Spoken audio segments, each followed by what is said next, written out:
سرکار تاج الاولیاء کے پاس ایک شخص آئے، غیر مسلم تھے، اور وہ ریلوے کا ایک ٹی ٹی جو ہے وہ ٹکٹ چیکر تھا، ٹکٹ چیک کرنے والا۔ چنانچہ ان کو اولاد نہیں تھی، حضرت سے عرض کیا، چنانچہ حضرت کی دعاؤں سے ان کو ایک بیٹا ہوا۔ بیٹا ہونے کے بعد وہ بڑے خوش ہوئے، ناگپور سے باہر کے کسی علاقے کے رہنے والے تھے۔ کچھ دن نہیں گزرے تھے کہ بچہ بڑا شدید بیمار ہوا، جو علاج کرتے جاتے ہیں وہ اس کی طبیعت اور خراب ہوتی ہے۔ ایک وقت یہ آیا کہ اس بچے کا انتقال ہو گیا۔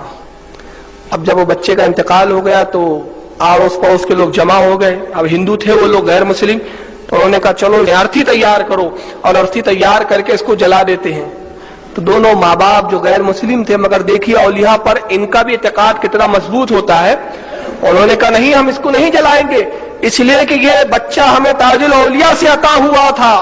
ہم اب تک اس بات پر حیرت زدہ ہے کہ یہ بچہ مر کیسے سکتا ہے۔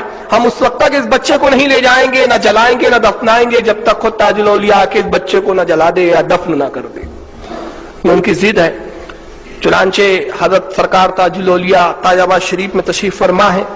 اچانک آپ اٹھتے ہیں، اور اٹھنے کے بعد اپنے کوچوان، ہیرا کوچوان جس کا نام تھا ہیرا، جو رگو جی راجہ نے آپ کے پاس رکھ دیا تھا، اس سے فرماتے ہیں کہ جاؤ بگی لے آؤ۔ ہیرا کوچوان بگی لے کے حاضر ہوا، حضرت بیٹھے اور فرمایا فلاں سم چلو۔ اب بگی جا رہی ہے، لوگ بگی کے پیچھے دوڑ رہے ہیں کہ حضرت جاتے کہاں ہیں، آخر دیکھا جائے۔ اور عالم یہی ہوا کرتا تھا کہ سرکار تاج الاولیاء کی جب سواری چلتی تو لوگ پیچھے دوڑا کرتے تھے۔ چنانچہ جب بگی دوڑنے لگی، چلنے لگی، لوگ دوڑتے دوڑتے حضرت جو ہے شہر کی حدوں سے باہر نکل کر اسی مقام پر پہنچے جہاں پر وہ بچہ جو ہے مردہ حالت میں پڑا ہوا تھا۔ بھیڑ اکٹھی تھی، لوگ ان ماں باپ کو سمجھا رہے تھے دونوں کو کہ نہیں، اسے دفنانا ہی پڑے گا ورنہ یہ سڑ جائے گا۔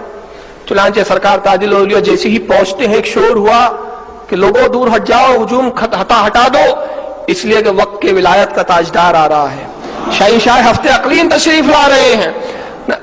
مجمع چھٹنا شروع ہوا، آپ سیدھا گئے، اس بچے کو گود میں لیا، چھوٹا سا بچہ، اٹھانے کے بعد سینے سے لگا کر ایسے تھپکی دیتے جیسے کسی بچے کو کوئی سلاتا ہے۔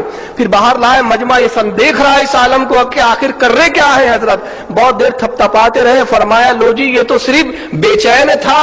عجیب بات ہے کہ لوگ کتنے جاہل اور گوار ہو گئے کہ زندہ بچے کو بھی دفن کر دیتے ہیں، زندہ بچوں کو بھی جلاتے ہیں۔ لو جی مائی اس کو دودھ پلاؤ جی، دال روٹی کھلاتے اچھا رہتا۔